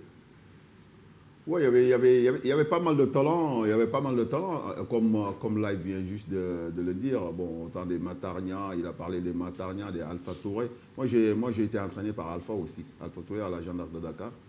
Donc voilà, il y avait une génération extraordinaire de joueurs, mais bon, c'était souvent des joueurs, comme il dit Hassan, qui n'aimaient pas trop le foot. Qui jouaient. Qui jouaient, voilà, qui venaient le dimanche pour faire leur match tranquille après. Des génies incompris. Voilà, exactement. Il a parlé d'un cas spécifique. Il a tout de suite parlé de Matarnia. Exactement. Matarnia, le talent, il est là, mais les gens ont dit, et ça, tout le monde l'a compris, le talent, tu en as besoin pour bosser, pour y arriver. Matar n'aimait pas le foot. À la limite, Matar, on l'embêtait. On allait le chercher pour qu'au moins le vendredi qu'il fasse une petite séance. Le dimanche, quand il arrive à Demba Diop, tu peux pas, il explose tout ce qu'il veut. Mais après, il s'en va. Il ne peut pas être comme Salif Keita. C'est les mêmes années que Salif Keita. Ouais. Pendant que Salif Keita était un monstre de travail et de talent, mais quand il voyait Matarnia jouer, il avait la chair de poule. Il disait, celui-là, il est 1000 fois plus fort que moi. Mais il n'aimait pas jouer. Il y avait un gars qui est de la génération des papes, Feu Baba Touré. Il faut lui courir après toute la semaine pour qu'il vienne jouer. Aussi. On ne peut pas y aller. Et malheureusement, ces années qu'on a perdues, régulièrement, on rencontrait le foot maghrébin qui était en train de s'organiser, de se mettre à niveau. Mais nous, on avait nos clubs. Il a parlé de génération. Moi, j'ai la chance d'assister à ces juste avant la fusion. La meilleure équipe qui jouait la mieux au Sénégal s'appelait les Espoirs de Dakar. C'était un groupe de copains. Ils s'en fichent du résultat. Ils te ridiculisent le samedi ou le dimanche au stade. Après, c'est pas leur problème. C'est ça qui a fait le diable de Dakar. Il a fallu que Lamine Diack fasse une réforme pour qu'on ait des clubs forts, pour qu'on essaie d'y aller en 70. Après, on a eu mal régulièrement. On rencontrait le Maroc, on rencontrait l'Algérie, qui nous sortait avec des regrets, jusqu'au moment où, après, on a eu une génération dorée. Lui, un bon ailier rapide. Il était tellement rapide qu'après, on lui a dit, viens, commencez par derrière. Il a commencé. Lui, il n'a pas commencé arrière droit. Non. Junior et machin, Gia, parfois il est devant toi, tu vas chercher tes parents pour l'arrêter. Après, maintenant, on a eu toute cette génération, le talent de Omar Gueye-Sen. Mais lui, qui a travaillé... Il y a Jules. Si on rate, peut-être... si Bokandé rate ce ballon d'or, et que c'est parce qu'il a raté la campagne au Caire, certainement. Oui, mais là aussi, les gens le disent. Après moi, à un moment j'ai interpellé le truc. À un moment, Bokandé, il était entre deux chaises. Le meilleur buteur du championnat français. Il était moins concentré sur cette CAN. Et le talent était tellement là qu'on est allé... Moi, je crois que cette CAN-là, on manquait vraiment beaucoup d'expérience. C'était une CAN où il n'y avait pas d'expérience. Que ce soit les dirigeants, que ce soit les joueurs, il n'y avait pas assez d'expérience. En plus, on y repart, on fait la pire des entames. Battre l'équipe, l'Égypte, le pays organisateur, avec tout ce qui a commun. Malheureusement, c'est le match contre le Mozambique. On s'est vu trop beau. On s'est vu trop là où les autres les ont battus 3-0 et autres 4-0, nous on les a battus 2-0. Non, c'est pas ça que il y a deux CAN qu'on pouvait remporter. On ne perd jamais contre la Côte d'Ivoire. C'était la CAN 86. Même en 90, on pouvait gagner la CAN en Algérie. On était meilleurs que les autres équipes. C'est dommage avec cette demi-finale contre l'Algérie où on prend ce but-là, où on a eu aussi l'égalisation de Lamine qu'il rate. Non, Lamine il rate. Lamine il rate. Après, il y a le jeune Lamine Sagna et Lamine Ndiaye. Nous, on a égalisé, on a fait 1 avec l'Algérie. Il y a Lamine Ndiaye qui donne une passe lumineuse à Lamine Sagna. Lamine Sagna, il rate. Qui va tout seul face au gardien. Mon jeune frère qui regarde à gauche, à droite. Le défenseur algérien qui vient le trouver là-bas, non, c'était autre chose. Mais quand même, Jules Bokandé, dans nos temps modernes, là, avec ce qu'il représentait comme personnalité, ce qu'il dégageait comme personnalité, et en même temps, meilleur buteur du championnat français, certainement. Même avec les contre-performances en équipe nationale, il pourrait prétendre quand même. Bien sûr. Mais aujourd'hui, est-ce qu'on peut penser avec Sadio, c'est vrai qu'on a eu avec El Hadj qui a enchaîné 2 ballons d'or, mais aujourd'hui, est-ce qu'on peut penser à juste raison que Sadio est parti pour peut-être dominer ce football africain sur les 5, voire les 3 prochaines années? Je vous ai parlé de 3 ans pour aller chercher même le ballon d'or européen. Vous m'avez dit 3 ans, c'est beau. Mais Sadio, dans cette lancée, il continue il progresse, il n'y a rien qui l'arrête. On gagne la CAN, il fait encore faire Liverpool faire mal aux autres, et après il va chercher plus loin. Bien. Alors, on va parler d'un probable accueil avec le ministre des Sports, Matarba. Matarba, donc, qui promet à Sadio Mané un accueil chaleureux en cas de sacre. Le ministre des Sports avoue d'ailleurs avoir décliné l'invitation de la Confédération africaine de football pour lui préparer un retour triomphal. Le ministre des Sports en a profité pour féliciter les autres nominés au CAF Awards. Il s'est entretenu également avec Mamadou Ndiaye et Khadim Cissé. Nous félicitons Sadio Mané parce que quoi qu'il en soit, aujourd'hui, il a attiré l'attention de l'ensemble des sportifs, surtout les amoureux du football. Et nous avons dit, comme Yaya Touré l'a dit aussi, il n'y a pas meilleur que Sadio Mané actuellement en Afrique. Donc il sera ballon d'or jusqu'à la preuve du contraire. Et je voudrais profiter de cette antenne pour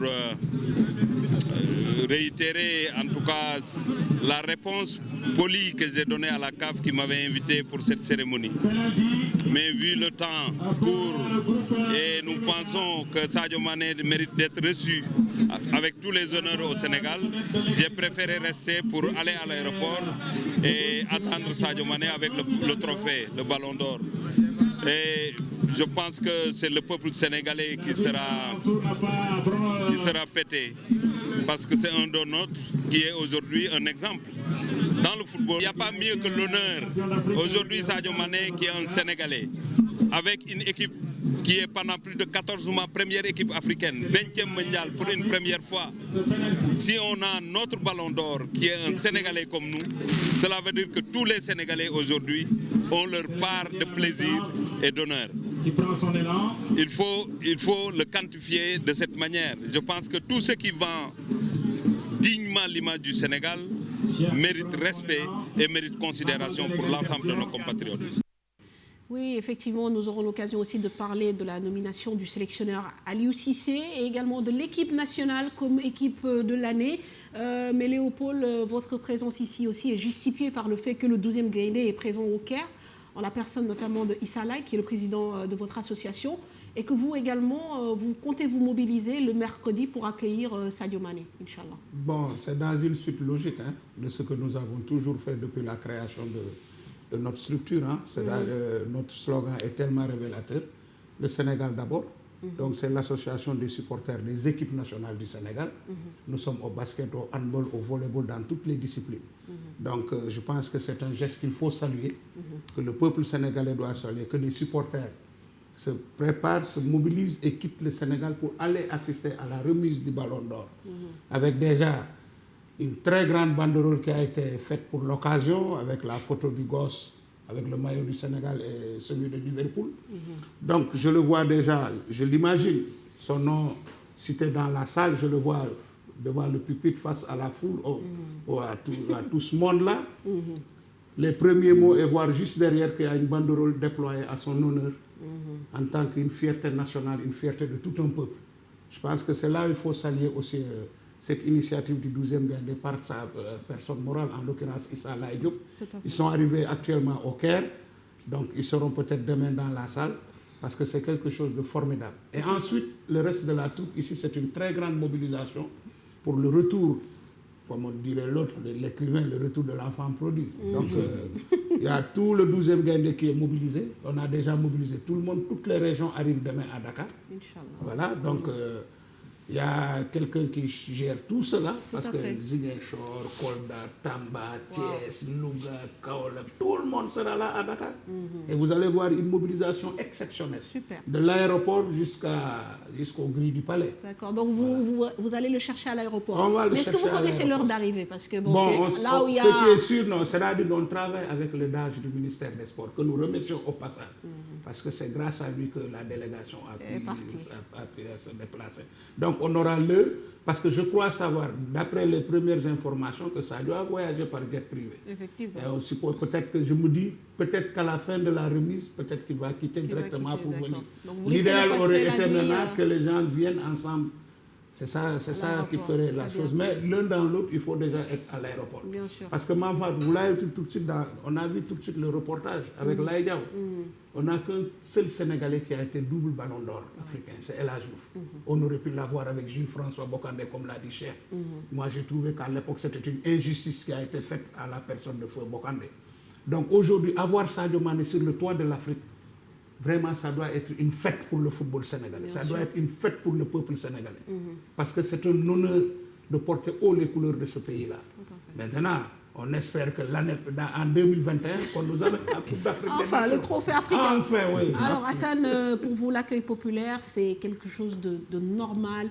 On a vu que, bon, à la finale de la CAN, bon, ça avait quand même choqué quelques-uns. Il y a eu une mobilisation spontanée. Là, on nous annonce presque le sacre de Sadio. C'est voilà, c'est quasi fait. Aujourd'hui, il faut que aussi on puisse rendre hommage à un fils du pays qui a porté haut les couleurs du Sénégal. Le doyen Laye Diaw a dit qu'on a traversé 18 ans de disette. Maintenant qu'on gagne, on peut pas faire la fine bouche. Aller en finale, repartir en finale, comme en 2002, ça a été... une motivation populaire qui a obligé toute la population, surtout la jeunesse, à sortir. Cette jeunesse-là commence à découvrir les performances, les trophées, surtout ce trophée individuel que Sadio Mané vraiment mérite. Parce que franchement aussi, comme l'a décrit Pape, il le mérite de son abnégation, de son travail. C'est un trophée individuel qui aura forcément en plus, un impact. Qui est Sadio Mané et ce qu'il fait modèle, référence, investissement social, hors foot, tout ce qu'il fait, il mérite qu'on aille le chercher. Mais ce que je veux demander juste à Léopold, vous vous êtes défini 12e Gaïndé, supporter des équipes nationales. Supporter les clubs aussi, parce que les clubs ne gagnent pas. Maintenant, c'est ce que nous faisons. Vous savez, mais regardez tous les clubs qui sont engagés en Afrique. Les compétitions africaines. On a vu pousser les clubs pour supporter. Mais Léopold, je vais faire aussi un clin d'œil aux supporters de l'ASC Les Bougui, parce qu'ils sont aussi très forts. Quand on les voit se déplacer au stade Ngalandou Diouf, on a des frissons. ce serait une bonne idée qu'eux aussi se mobilisent et aillent vous soutenir. Je sais que vous allez mettre l'ambiance, il y aura Ale Casa, mais l'ASC Les Bouguis, c'est clairement le club supporter de l'année, donc il faut qu'ils y aillent. Maintenant, on va parler, Pape, très rapidement de nos autres compétiteurs, parce qu'on a aussi un sélectionneur qui est nominé parmi les 3 meilleurs sélectionneurs de l'Afrique, Aliou Cissé, en compagnie notamment de Djamel Belmadi. Bon, est-ce que vous êtes confiant? Le Sénégal peut remporter aussi le trophée de l'équipe nationale de l'année. On est pratiquement à la tête du classement FIFA côté Afrique depuis le mois de mars. Même si l'Algérie est championne d'Afrique, c'est l'Algérie encore qui nous titille. Quel est votre point de vue, même s'il est difficile? Mais bon, je crois que si on se base sur tout ça, lui peut-être mérite aussi qu'on lui donne ce trophée. Mais la seule chose, moi, qui est un peu étonnant dans tout ça, c'est que je crois que par rapport à Djamel, c'est tout simplement le fait d'avoir remporté en 8 mois...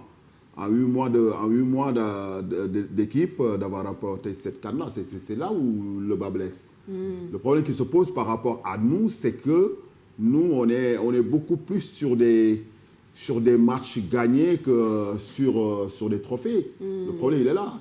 Là, il est temps qu'on aille chercher un titre maintenant, un titre continental, pour qu'on puisse dire que nos entraîneurs font partie des meilleurs. Voilà. Mais tant qu'il n'y aura pas ce titre continental, je ne crois pas que nos entraîneurs auront ce ballon d'or là, moi je ne crois pas.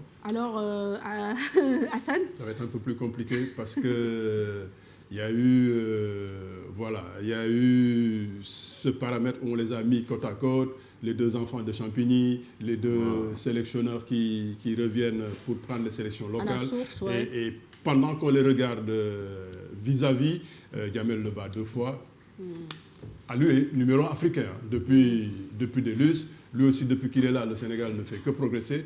Bon, parce que sur ça, peut-être il y aura l'affect qui va jouer. Djamel Belmadi a trouvé une équipe d'Algérie disloquée. Vraiment disloquée. Personne n'y croyait. Tout à fait. Il est revenu moyennement avec lui des arguments, je ne sais pas, juste là, pour ramener cette équipe au sommet de l'Afrique. Je pense qu'il a beaucoup de mérite. Aliou a trouvé une équipe qui n'était pas si mauvaise que ça, même si on s'est arrêté pendant des CAN, après Giresse et tout, on était déjà le Sénégal qu'on regardait. Il est venu, il a amené une certaine rigueur, une certaine discipline. Il nous a appris la gagne, ça aussi il faut le lui concéder. Mais quand on regarde entre ratio, temps, résultat entre lui et Djamel, et puis confrontation directe, effectivement, ça va être compliqué pour ne pas être vraiment chauvin. Léopold, on pourrait avancer le même argument pour le Sénégal. Comme équipe nationale de l'année, il y a le Sénégal, l'Algérie et Madagascar qui a fait une belle percée durant cette CAN. Donc là aussi, les mêmes arguments qui peuvent aller à l'encontre d'une élection d'Aliou Cissé pourraient être valables aussi pour l'équipe nationale du Sénégal, même si on est numéro 1 au classement FIFA. Ouais, je pense que Pape l'a dit, ainsi que Hassan. Bon, vous savez, Djamel, c'est sur juste quelques mois. Aliou, vous savez, Aliou, il bat le record de longévité en équipe nationale. Dans l'histoire du Sénégal, on n'a jamais vu un entraîneur faire autant d'années à la tête de la sélection. Il faut reconnaître qu'Aliou aussi a apporté quelque chose de positif à cette équipe nationale. On sent une progression, on sent du sérieux. Maintenant, toujours c'est la même chose qui revient. Le leitmotiv, c'est qu'on n'a pas gagné de CAN. C'est ça notre malheur. On n'a pas gagné de CAN. Aujourd'hui, même quelqu'un qui vient, comme Djamel, il n'a fait que 8 mois, comme l'a dit Hassan, mais 8 mois sanctionnés d'une finale, d'un trophée continental. Donc à ce niveau, ce qui est sûr, c'est lui qui va être élu. Maintenant, quand on va parler de l'équipe, parce que c'est là où il y a une différence avec le ballon d'or aussi. Parce que là, quand on va parler, ils vont surtout beaucoup se pesantir sur les résultats sur le continent. Et en ce moment, l'Algérie encore va passer devant nous. Maintenant, je pense que ça doit être aussi une source de motivation. Pape l'a dit, il faut qu'on apprenne, qu'on sorte de notre tête les matchs qu'on gagne. Ce n'est plus le plus important. Moi, je dis, je préfère un Sénégal qui joue mal et qui gagne une Coupe d'Afrique qu'un Sénégal qui joue. Aliou l'a tellement compris. Je me rappelle une fois, il a dit que les gens n'attendent pas de moi que mon équipe joue comme le Barça. Parce que ça, c'est de l'intelligence. Il sait qu'il ne pourra pas le faire. Il n'a pas les capacités peut-être pour le faire. Tout le monde n'est pas Guardiola. Mais il a apporté une rigueur qui a manqué aussi dans d'autres sélections sénégalaises dans le passé. Donc maintenant, je pense que c'est une autre motivation pour lui.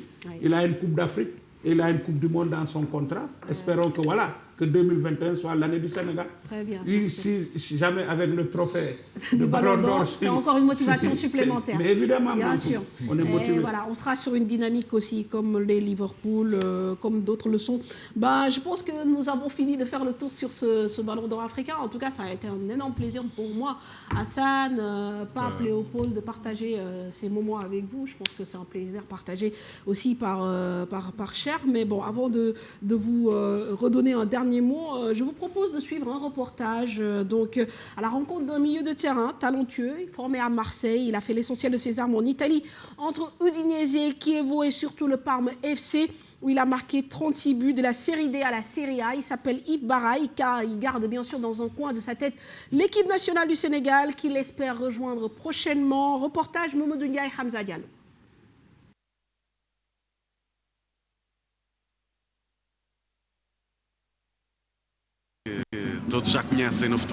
Cette saison, il a rejoint le championnat portugais et Gil Vicente pour avoir du temps de jeu. Lui, c'est Yves Bertrand Baraï, 27 ans, milieu offensif. À la base, numéro 10, mais comme maintenant, je dois évoluer sur poste du milieu offensif, côté gauche, côté droite. Je me permets de faire mais à la base, c'est milieu offensif. Je suis joué les premiers 6 mois. Après 2 fois la toog ban ma gis ni da ngay am travail pour kii loolu nag laa bëggoon mu dal ma ren moo tax ma ne xaaral man comme bañ ma sollicité wax ma prêt affaire yooyu ma ne attends pourquoi pas quoi fii au moins mën naa dem football chaque jour 90 000 da ngay jouer chaque jour donc bëgguma toog Parme di jouer ay daggitu match parfois nga ñëw parfois doo dugg moo tax ma ne xaaral ma jël risque dem football quoi parce que je préfère jouer tous les matchs titulaires que d'être sur le banc des Hall Guy. Arrivé à Marseille à l'âge de 16 ans, pour ses premiers pas de footballeur, Yves Bertrand Baraï s'est aguerri en Italie où il a évolué plus de 10 ans. C'est d'ailleurs à Parme qu'il a réalisé ses plus belles performances. 36 buts au total sur 4 saisons. D'ailleurs, sax bañ commencé ba club bi wàccee ba léegi ci meilleur buteur man maa nekk meilleur buteur ba ñu wàccee série D ba série A match yëpp dama doon football quoi à 36 buts. Série D, série A quoi. J'étais milieu, mais dama doon jouer deuxième attaquant et tout ça. Chaque saison avec li ngay jouer. Série D beneen poste laa doon jouer deuxième attaquant. Après série C ma ñëw di jouer à gauche. Série B bi tam ma jouer gauche 10. Donc dama doon jege camp yi lu bëri moo tax mais def naa ak Parme daal série C D ba série A. Pétri de talent, le milieu offensif espère que son heure va bientôt sonner en équipe nationale. Képp kuy jouer Sénégal et tout jóge fii dem bëgg nga football équipe nationale. Man moom j'ai dit wax naa ko ma ne c'est le moment et je vais donner tous les moyens pour yegg foofu. Donc je dois être performant sama club def yokk statistiques yi après loolu mooy wax quoi loolu moo may andi équipe nationale. Classé actuellement 11e avec Gil Vicente, Yves Bertrand Baraï aura déjà réussi un premier pari. Celui d'être devenu un titulaire indiscutable avec le club portugais. Ce dimanche, il a marqué son 3e but de la saison. Voilà, merci beaucoup Mamadou Ndiaye. Alors, en dernier tour de table, déjà l'information c'est que Sadio Mané est attendu mercredi à 15h à l'aéroport Blaise Diagne, donc de sources sûres. Donc pour la mobilisation des supporters, Léopold, déjà vous avez une information avérée. Maintenant, un dernier mot, peut-être appelé à la mobilisation. Oui, appeler déjà les supporters de Lébouguin. Voilà, c'est vrai, on le suit, c'est des gens qui doivent intégrer rapidement. Ils sont déjà dans le 12e Gaïndé, évidemment. Super. Voilà, ils sont dans le 12e Gaïndé. On appelle tout le monde et merci pour l'information. Ça nous permet de bien travailler par rapport à la communication qu'il faut pour que tous les gens sortent. Parce que quand on dit aussi 12e Gaïndé, il faut que les gens comprennent que c'est le peuple sénégalais au-delà de tout. C'est tout le monde des 12e Gaïndé. Bien sûr. Il a été créé avec l'avènement des Pafal en 92 au Sénégal. Donc c'est tout le peuple, chacun est 12e Gaïndé, tout le monde est 12e Gaïndé. Donc nous demandons solennellement à tous les Sénégalais de sortir en masse pour accueillir Sadio Mané qui est aujourd'hui une fierté nationale. Et vous me permettrez de m'exprimer un peu en wolof. Bien sûr. Pour ñenn ñi ñu mën a xam. Donc Sadio Mané bu soobee yàlla fi ak suba mu jot ballon d'or bu soobee yàlla. li ñuy ñaan nag mooy ne Sénégalais yëpp génn ñun on lance l'appel à tous les membres du 12e Gaïndé, à tous les Sénégalais ngeen génn en masse dem aéroport ñu gunge ko raam ndànk dem palais parce que fa la ko président di recevoir sargal ko. loolu nag dafa nekk fierté boo xamante ni fierté bu mag la pour ñun. El Hadj Diouf amoon na ko fi ñaari yoon tey bu ñu amee Sadio ñaan nañu Sadio amaat ko dem mais bu mu yem rek ci Sadio. am nañu aussi yeneen joueurs yoo xam ne war nañ ko mën a gagner. parce que fi mag ñi demee ba amuñu ko woon. pour des raisons yoo xam ne xamuñu nañ kii mais di gërëm surtout di ñaanal sama gars yi ñu ñibbi si jàmm. le président Issa Nabou Sembène Goliath ñoom ñoo dem représenté ji Sénégalais xam ne am na ñetti supporters du 12e gaynde yu fi jógee dem pour fekkee Sadio bi. yóbbul ko banderole ci salle bi mën ko won xam naa yaramam day daw il sera ému il sera content il saura que bu dee ay supporters ñoo mën a jóge Sénégal ba ñëw fekk si ma fi xam nga loolu quelque part c'est une source aussi de motivation pour lui de voir dans la salle ñu def une banderole à ton effigie vraiment c'est magnifique na ñibbi si jàmm. Alors grand Assane, bon, on va faire en wolof aussi lan ngay terminer ce dernier mot. ba sama dernier mot Léopold wax na yëpp Léopold wax na lépp nañ ko teeru ni mu waree teral ko borom dëkk bi teral ko ministre bi seen liggéey rafet na bañ a dem pour xaar ko gën ko ñaax nag ne ko nag man de Assane Sène man doy lagu Sadio yokkal cere doon man doy lagu Pape waaw mais comme li ñëpp wax rek ñu jëm ko jëm accueillir voilà. Bon, il mérite ça largement. Léegi man appel bi ma bëgg a lancer c'est surtout par rapport depuis mon arrivée ici. C'est que le foot de haut niveau, si on veut avoir un pays boo xam ni que on va arriver à gagner peut-être la CAN d'ici 2021 ou quoi que ce soit, il va falloir qu'on travaille beaucoup plus au niveau des infrastructures. Parce que moi, depuis que je suis arrivé, ce que j'ai vu, c'est hallucinant. Les gamins là où ils jouent, mais sur des terrains sablonneux, mais des conditions mais atroces, c'est incroyable. Là, il va falloir vraiment qu'on s'y mette au niveau des infrastructures. Un pays de haut niveau de foot, c'est un pays d'infrastructures. On parle des infrastructures d'abord. Après, travailler maintenant au niveau de la formation. Et quand on parle de la formation, on est sur la formation des cadres, surtout. Parce qu'on ne forme pas assez nos éducateurs. Le problème, il est basé là. Après, maintenant, la formation des cadres, on va parler après de la formation des jeunes footballeurs. Mais sans la formation des cadres, tu peux pas avoir une bonne formation au niveau des joueurs. Donc, au niveau des éducateurs, il va falloir bien les former et surtout trouver des infrastructures. Il va falloir qu'on ait des stades de haut niveau, des stades performants pour que le football sénégalais puisse aller vers là-bas. Merci beaucoup, Pape. J'espère que l'appel sera entendu. En tout cas, c'est plus que pertinent, surtout pour notre équipe nationale qui n'arrive pas à jouer dans un stade correct. Ça, on l'a remarqué, on l'a déjà dit. Alors, on va vous raccompagner avec un entretien, là aussi, qui peut inspirer un agent africain qui gère un joueur qui est le plus gros transfert africain de tous les temps, Nicolas Pepe. Il s'appelle Michael Ntchou. Oui, Michael Ntchou, donc qui a réalisé au mois d'août dernier le plus gros transfert pour un joueur africain, en l'occurrence Pepe Nicolas, qui a quitté Lille pour Arsenal pour un montant de 87 millions d'euros. Un joueur qu'il a connu jeune et qu'il a accompagné et qu'il continue d'accompagner dans sa carrière. Et il veut découvrir d'autres Pepe sur le continent africain, certainement avec des infrastructures. Je vous propose de suivre cet entretien. Monsieur Ntchou, bonjour. Bonjour. Merci de nous accorder cette interview. Alors, l'occasion nous est donnée de discuter avec l'agent de Nicolas Pepe. Nicolas Pepe, je pense, qui est le plus gros transfert africain dans le monde. Moi, la première question que j'ai envie de vous poser, c'est comment vous avez réussi à travailler avec ce jeune joueur? Comment vous vous êtes connu? Ce jeune joueur, j'ai réussi à travailler avec lui. On va dire que c'est déjà pas par passion. Parce que pour construire la carrière d'un gamin, il faut qu'il y ait une affinité. Et donc pour qu'une affinité se crée, il faut avoir de la passion et de l'amour pour pouvoir faire un gros transfert. Parce qu'il y a tellement d'embûches sur le chemin, si tu n'as pas d'amour ou de passion, ça va être très compliqué. Voilà. Et ce gamin-là, c'est un de mes collaborateurs qui m'a parlé de lui et que je suis allé le voir à Angers. C'est un gamin très innocent qui joue au football par passion, plaisir, mais qui ne connaissait pas le monde du football et qui avait une innocence, vraiment, il était très innocent, ça se voyait. Donc je me suis dit, il a du talent, maintenant il faut le construire. Aujourd'hui, il y a eu beaucoup de bruit autour de son transfert, le montant.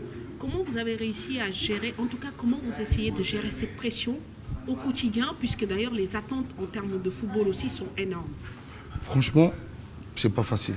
Si je vous dis c'est facile, c'est que je vous ai menti. Franchement, comme je vous le dis, sincérité, amour et passion. S'il n'y a pas ces 3 facteurs-là, tu ne pourras pas vraiment gérer un gros transfert. Parce qu'il faut aller chercher ce transfert-là. C'est des mois et des mois. Racontez-nous comment vous l'avez démarché, comment vous l'avez dealé. Bon, en gros, je vais dire, c'est pas un deal et c'est une construction. C'est-à-dire que dès le départ, tu sais déjà, dans ta tête, comment tu veux construire le gamin. Comment tu veux l'amener à être un top player. Et ça, c'est inné. C'est un talent que moi, en tant qu'agent, j'ai. Parce que je joue au foot, donc je sais comment construire la carrière. C'est pas donné à tout le monde, c'est pas pour être prétentieux, mais vu que c'est une passion, j'ai vu. J'étais avec des footballeurs, comme Yaya Touré, Kolo Touré, j'en ai vu. Donc à un moment donné, ces joueurs-là, ils m'ont influencé dans mon travail. Parce que j'ai vu qu'ils étaient talentueux, mais un joueur talentueux, pas structuré, c'est assez compliqué. Parce que tu peux perdre la tête.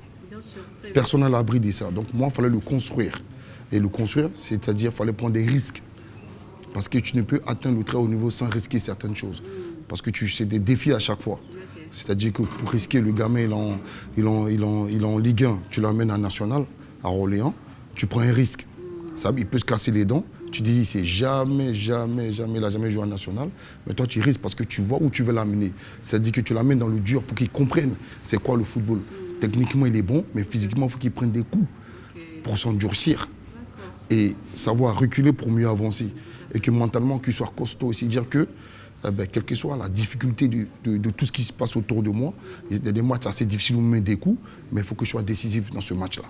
Donc en même temps, c'est un message que tu l'envoies. Et dans ce message que tu l'envoies, il prend du plaisir aussi. Parce que quand il a terminé le meilleur joueur du national, il est revenu à Angers en Ligue 1.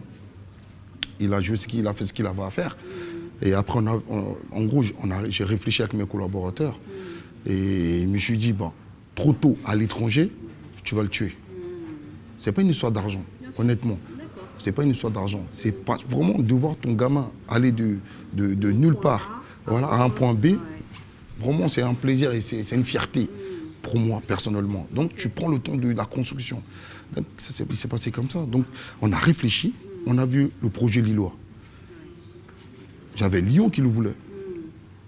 On a vu qu'à Lyon, on a réfléchi, on s'est dit, on a plus adhéré au projet lillois. On l'a fait signer à Lille, avec Bielsa. Et au bout de la première partie de saison, d'ailleurs, avec Lille, il y avait déjà d'autres sollicitations. Oui. L'année dernière, c'était encore beaucoup plus accru. Exactement. On parlait de grands clubs comme le Bayern. Oui. Mais vous avez quand même tenu à ce qu'il termine la saison. Exactement, parce qu'il ne faut jamais s'affoler. C'est un couteau à double tranchant. Voilà. C'est-à-dire qu'il y a des moments où ça fait du boucan, il faut prendre du recul et analyser.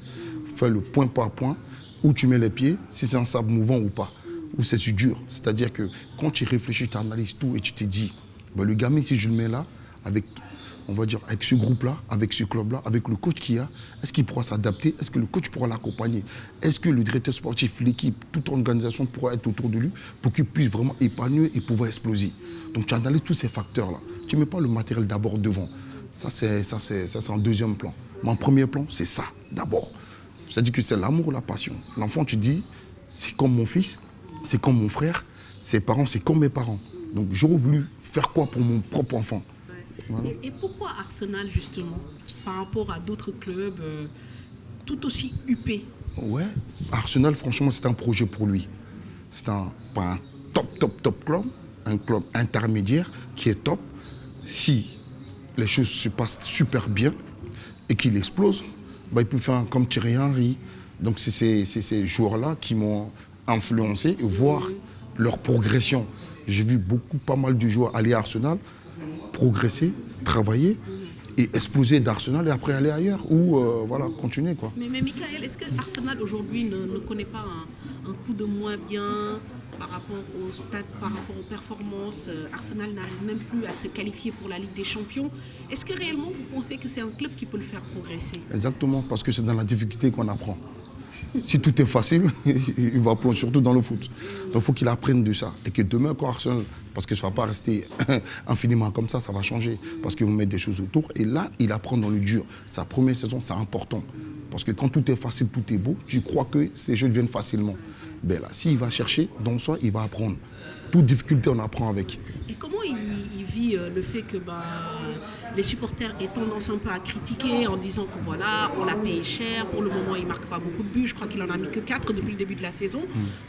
Comment il vit ça? Est-ce qu'il est sous pression? Est-ce que ça l'angoisse? Et vous, comment vous gérez justement cet état-là? Honnêtement, c'est normal pour moi. Un pêcheur, quand il va pêcher du poisson dans la mer, s'il ne ramène pas du poisson, on va dire oui, mais toi, tu ne sais pas pêcher ou quoi? Parce que normalement, tu es un pêcheur qui va à la mer qui est vaste, tu dois ramener du poisson. Donc c'est normal que tu te fasses critiquer. Donc tu t'attends à ça. Le métier du football nous demande ça. Si tu étais pêcheur ou tu étais planteur, on t'aurait dit voilà, tu ne fais pas bien ta plantation, tu ne fais pas ça, ça, ça. Et c'est tout ça qui fait partie de la progression d'un être humain. Voilà. Donc les critiques te font évoluer. Il ne faut pas prendre ça en côté négatif. Sois positif dans ce qu'on te dit et analyse, remets-toi en question et travaille pour pouvoir montrer à toi-même et aux gens que voilà, tu peux y arriver. Si tu es là, ce n'est pas par hasard. Voilà. Justement, pourquoi le Sénégal? Parce que parmi les joueurs que vous avez cités, je me rends compte qu'il y a beaucoup d'Ivoiriens. Je pense que vous êtes aussi d'origine, vous êtes français d'origine ivoirienne. Ouais. Le Sénégal, vous avez envie aussi de travailler avec des joueurs sénégalais. En tout cas, quelle est la raison de votre présence ici? Moi, j'ai envie de travailler avec toute l'Afrique, honnêtement. Je vais aider l'Afrique. Okay. C'est mon rêve de voir des joueurs africains atteindre le très très haut niveau et d'y rester. Parce que le plus difficile, c'est ça. De partir de rien et de ne pas perdre la tête et d'y rester, comme Messi, comme Ronaldo. En fait, c'est mon objectif. Ça serait une fierté personnelle pour moi qu'un Africain, hormis Georges Weah, puisse enchaîner encore le Ballon d'Or. Et d'y rester, franchement, d'être un exemple pour le monde, pas que seulement pour l'Afrique. Et donc moi, voilà, et c'est pour ma raison de ma venue ici, c'est le président Mbaye Diouf Dia qui m'a invité et que voilà, que j'apprends à découvrir, à connaître et qui a une très très bonne mentalité. Franchement, j'aime bien comme il est passionné comme moi, il est correct, il est sincère. Surtout dans ce métier-là, pour voir des personnes comme lui, c'est rare. Donc voilà, c'est la raison pour laquelle je suis là. Michael, ça a été un énorme plaisir d'échanger avec vous. Je vous souhaite bonne continuation. Merci beaucoup, avec plaisir en tout cas. C'était très gentil de votre part. Je vous en prie, merci. Merci.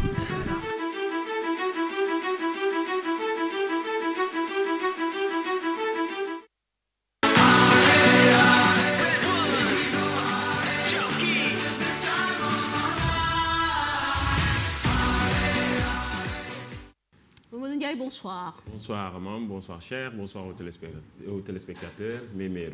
Oui, bonne année. Prêt à accueillir Sadio? Oui. Mercredi? Il est déjà arrivé au Caire pour assister à la cérémonie de remise du meilleur joueur africain de 2019.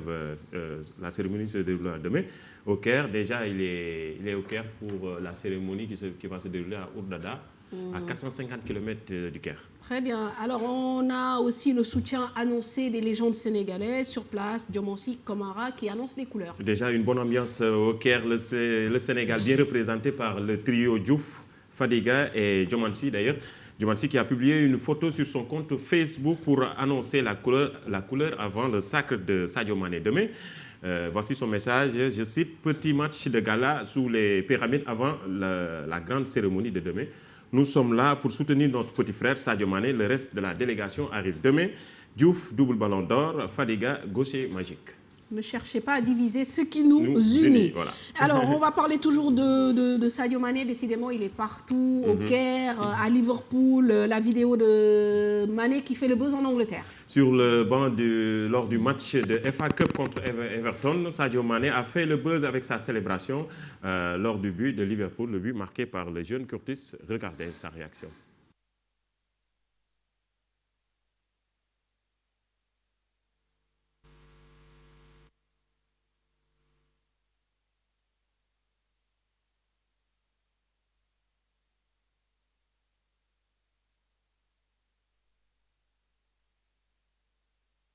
Gagner, même si un autre joueur qui marque, voilà. Moi, je pense qu'il était content. Il s'est dit, je ne vais pas faire les 15-20 dernières minutes. J'ai un voyage à faire au Caire. C'est pour ça qu'il était content. On va parler du football chez nous, le tournoi Presse Foot 2020, remporté par GFM. Et voilà, voici les 4 trophées de GFM. Le groupe Futur Média a battu dimanche des médias 2-1, match joué au stade d'Ego des Maris. GFM a remporté le trophée du doyen Serigne Ali Cissé pour la 4e fois. À l'issue de la finale, Birandour, le directeur général, en même temps aussi capitaine de l'équipe du groupe Futur Média, il a annoncé que GFM ne participera plus à ce tournoi. Il faut laisser la chance aux autres. Maintenant, 4 trophées consécutifs, c'est c'est suffisant. Suffisant. Il laisse la place aux autres. Bon, mais... On va parler à présent de basket avec Minnesota, Gorgui Sy-Dieng qui s'offre encore un double-double et le 3 points de la prolongation. Revoilà au devant de la scène. Gorgui Sy-Dieng, sur une bonne dynamique, a encore fourni un match correct en NBA face à Brooklyn. Le Sénégalais a réalisé 22 points, 13 rebonds, 4 passes décisives. Il dispose d'un temps de jeu bien conséquent. Regardez les temps forts. C'est méchant quand tu parles de match correct. Match stratosphérique. Wiggins up to Jang. Jang unloads a triple. You see from Darius in these last 4 games? I just think he's getting more comfortable with the whole situation. He's on the floor for Ryan Saunders' club. Jang canned a 3 earlier in this first. Wiggins floats to Jang. Deal that brought Kevin Love to the Cavaliers. Anthony Bennett also involved in that trade. He went from the Cavs to the Sexton. Sexton lost it, gets it back, flips it up, missed the shot. Gorgui Dieng rebounds. You can't let them you can't play just tit for tat. You're behind. You know, you got to stop them, break their rhythm, disrupt them. Dieng swats the Sexton shot. Covington steps into a triple. Coleman rebounds, gives to Dieng. He late. Dieng fakes a 3. Henson runs him off the line. Dieng. Covington down the lane. Wild shot. Dieng with the rebound. Pump fake. Gets fouled. Gorgui est en train de faire mentir tous les sceptiques. Il revient fort, très fort cette saison. Et c'est surtout, ça revient à ce qu'on disait tout à l'heure dans le débat. Quand le leadership, celui qui incarne le leadership n'est pas là, les autres se révèlent. Là, le franchise player de cette équipe, c'est Karl Anthony Towns qui est blessé ces temps-ci. Et là, Gorgui vient prendre la place et il marque ses points. Et surtout que, bon, des fois, tu te dis, le sportif n'est pas devenu mauvais d'un seul coup. C'est une question de confiance. Je pense que pour les sportifs aussi, cet aspect confiance est très, très important. On va parler à présent toujours de basket, mais cette fois-ci avec l'autre star sénégalaise, Tacko Fall. C'est la Tacomania maintenant. Encore lui. Oui, ça devient incontrôlable. Le géant sénégalais a été invité par l'Orchestre Symphonie de Boston pour diriger la troupe. C'était en fin d'année. Comme à son habitude, Tacko a fait le show et ravi la foule. Regardez.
Bravo Tacko.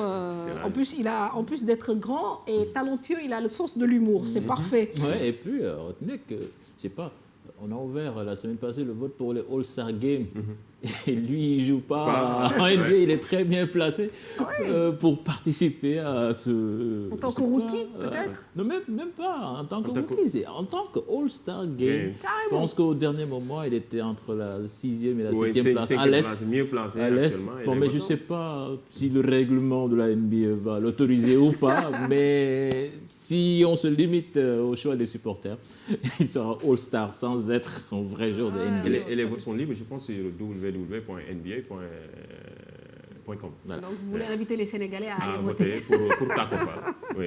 Voilà, de la pub déguisée. On va parler à présent de la vidéo bonus Sadio Mané. C'est Sadio Mané, c'est l'hymne de la star planétaire Youssou Ndour. Regardez. Jarna Lune, Sadio Liga football. Jarna Lune, wow.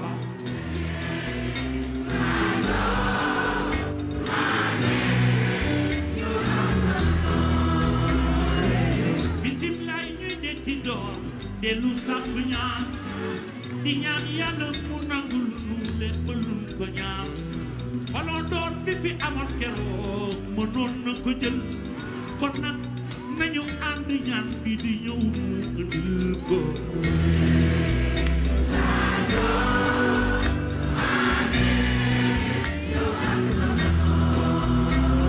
ni Sadio Mané doomu gaynde Njaay gaynde bëggul buum gaynde Njaay ci biir àll yàpp lay dundee jogante yi fi ak ci Afrika ak ci bitim réew doomu Bambali dina fay jaloore. L'hymne pour Sadio Mané, lancement, le film est on attend mercredi. Alors, on va terminer par... Non, c'est ça. C'est fini. Maintenant, c'est Sadio Mané qui boucle la boucle. Très bien. Merci Mamadou, merci à toute l'équipe qui nous a accompagnés à la réalisation de ce magazine, notamment les monteurs, la caméra, Hamza et son équipe, à la réalisation, notre cher ami Vieux Diouf, à qui je souhaite particulièrement une bonne année. Au maquillage, maman Henriette, chère bonne soirée. Rendez-vous demain. Inch'Allah, oui, demain soir, on se donne rendez-vous pour débriefer la cérémonie du Ballon d'Or, Inch'Allah. Merci, excellente soirée.